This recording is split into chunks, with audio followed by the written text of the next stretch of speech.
Hello नमस्कार दोस्तों, शिक्षा पारकम में आपका तहे दिल से स्वागत करता हूं। दोस्तों आज हम लोग एक रसायन विज्ञान के एक टॉपिक लेकर आए हैं, कास्टिक सोडा। कास्टिक सोडा रासायनिक नाम भी पूछता है, सूत्र भी पूछता है, उसका अणुभार भी पूछता है और सिंपल नाम से आप तो जानते हैं, और इसका उपयोग वगैरह पूछता है।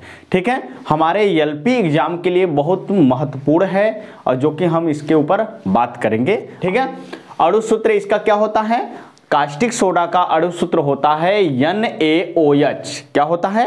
NaOH यानी सोडियम हाइड्रोक्साइड। इसको बोलते हैं क्या?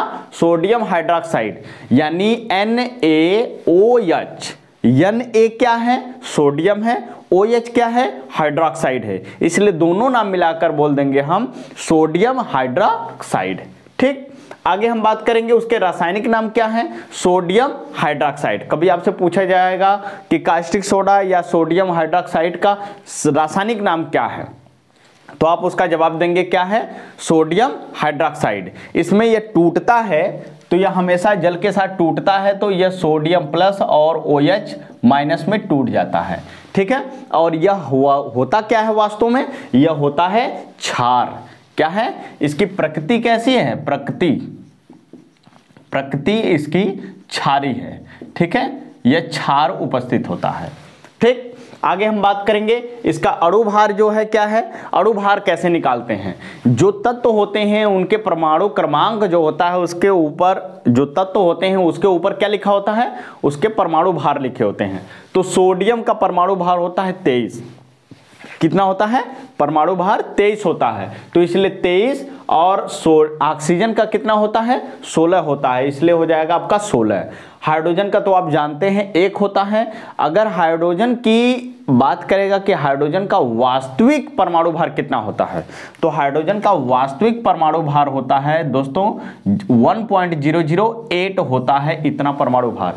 लेकिन हम इसको गिनते हैं कितना या मानते हैं कितना? 1 मानते हैं। ठीक है, आपको तो यह पता होगा कि हाइड्रोजन की खोज किसने किया था? हाइड्रोजन की खोज केवेंडिश ने किया था।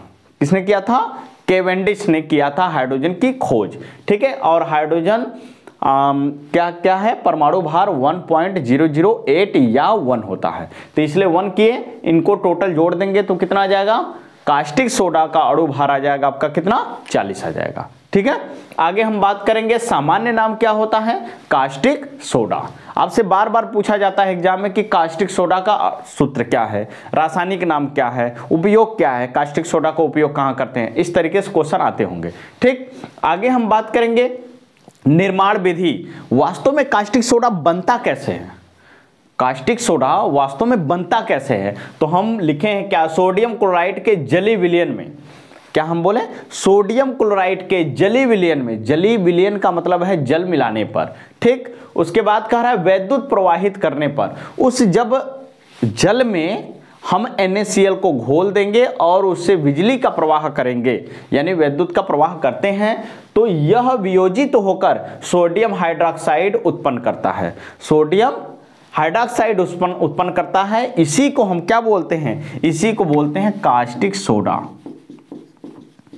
कास्टिक सोडा इसी को बोला जाता है।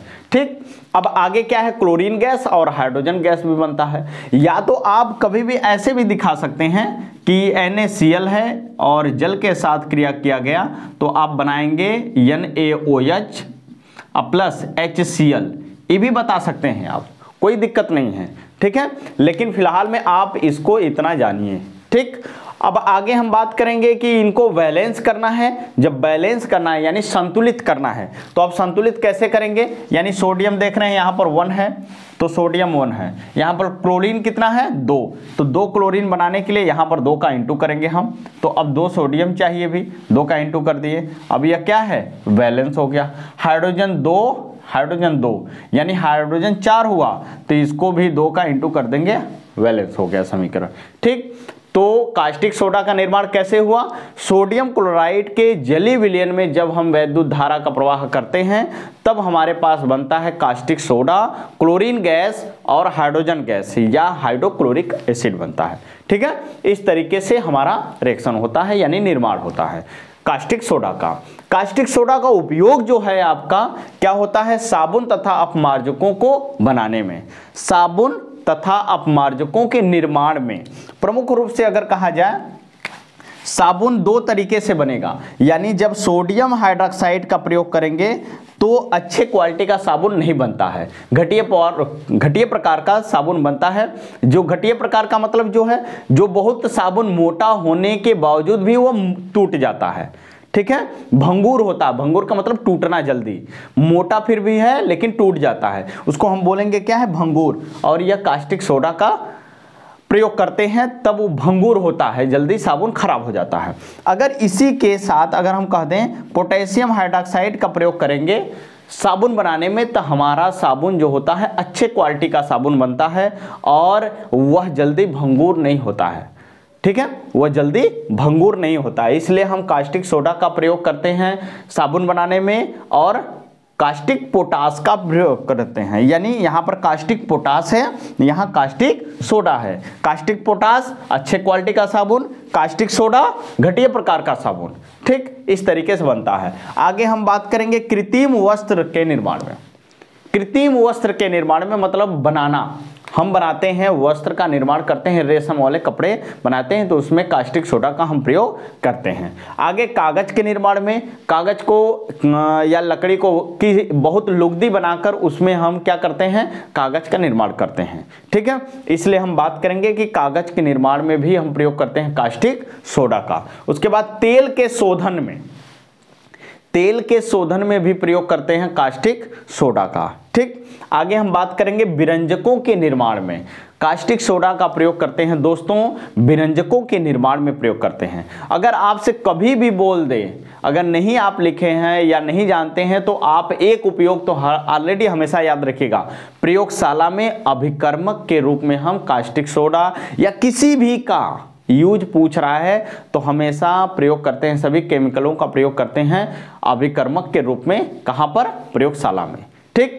तो कास्टिक सोडा से यहां से इस छोटे से टॉपिक से 2 क्वेश्चन आते हैं, लगातार बनते हैं, इसलिए आप जरूर याद रखिएगा कि साबुन बनाने में किसका प्रयोग करते हैं, कास्टिक सोडा का। कास्टिक सोडा की प्रकृति कैसी होती है, क्षारीय, और कास्टिक सोडा का सूत्र क्या होता है, NaOH, और उसका सामान्य नाम, उसके रासायनिक नाम और उनके निर्माण विधि, ठीक। इस टॉपिक को आप अच्छे से पढ़े होंगे, अब समझ में आया होगा। इसी तरीके से हर टॉपिक, छोटे छोटे टॉपिकों को लेकर आएंगे और आपके सिलेबस को हम अच्छे तरीके से पूरा कवर कराने की आप कोशिश करिए, डेली कंटिन्यू इसको देखिए, ठीक है। डेली का वीडियो जो जा रहा है आप उसको देखिए, ठीक। तो इस वीडियो का आप इसका स्क्रीनशॉट ले लीजिए। इस वीडियो को देखने के लिए धन्यवाद। जय हिंद।